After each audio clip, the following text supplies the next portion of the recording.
Dean, first off, crazy afternoon. Can you give us your thoughts about the game as a whole? Yeah, I thought it was a very scrappy game, if I'm honest. I don't think there was any sustained pressure from either team. Both cancelling each other out. I've seen Stoke's last 2 or 3 games, and that's as well as they've played. And sometimes we have to accept that, that we're going to be a big scalp, and teams will up their game when they play us. And they did that today. Stopped us playing at times. And you have to give them credit for that. I don't think there's an awful lot of quality out there. I'm disappointed, obviously, with both their goals and how we conceded them. I felt we allowed it into wide areas too easy and allowed too many crosses. Joe Allen's finished it well. Guinea tries to block him off when he should probably just drop into the space where it's going into.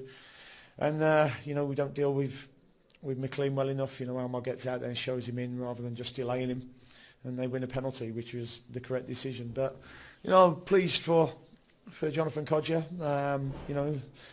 He was playing really well, and I rested him, and El Ghazi took his chance and has done really well. And the conditions didn't probably suit El Ghazi today, and Kodjia's gone on. He's won a penalty, correct decision as well, and scored a header as well. So, although we weren't at our best today, he certainly showed a lot of character to keep coming back.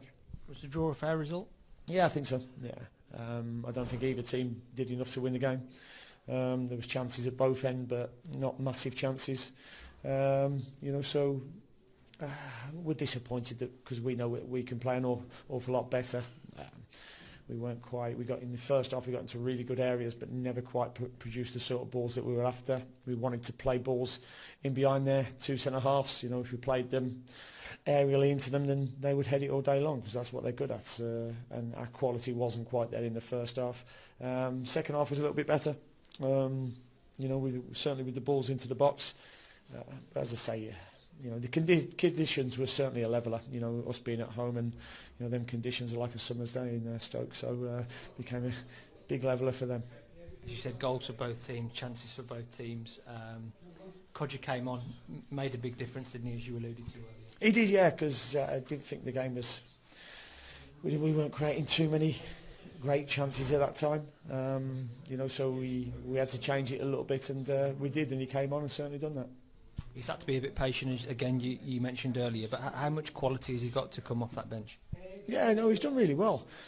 He's done really well, and he's, I decided to rest him, and as I say, El Ghazi took his chance, and that's what I want. I want the players to be pushing each other to go and play, and Kodjia's pushing, and he's pushing as well. So I want them to give me food for thought in terms of changes, and they've certainly done that. Free-flowing football all of the time, but how much did the courage and determination, desire to come back twice impress you? Yeah, it really did, and we could easily have then say stick and change the substitution, because we were just about to bring Scotty on. I went, no, let's go for the win. Get Scotty on, and he's almost got on the end of a great cross, which would have been great to go and get the win, and great for him. We got certainly some goal scorers onto the pitch. We probably just didn't maintain possession enough, and neither did they. I think both teams kept giving each other back. That's 7 games now, I think, unbeaten. It's about building momentum all the time, isn't it? Yeah, it certainly is, and we have to keep maintaining that. Building momentum. It's a big thing. Before we went into this period, we was told it was hard games, and we've come through that period unbeaten. Today's probably the first in the last 7 where we haven't deserved to win, because we deserve to certainly win all the rest. 37,000 here today. Atrocious conditions. How impressed with that number in this? Oh, unbelievable! It was horrendous today. I found that one of my jackets is probably not waterproof like I thought it was, but to have that many turn up today and be in their voice, and we didn't really get them off the seats as much as we have been doing, but we're certainly thankful for the support, and it's what I expect, because as I said the other week, Aston Villa fans are terrific. We'll need them again next Sunday with another big game coming up. Yeah, another one that we're looking forward to. Leeds United at home. Be close to a full house as well. They're a team that's up in the top 2 doing well, and ones that we believe we can beat.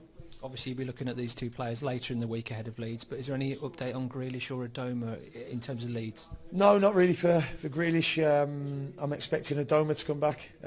Probably expect Lansbury to be back as well. Jedinak. So we should have a few building up even beyond us as well. So, hopefully I'm sport for choice next week. Cheers, Dave.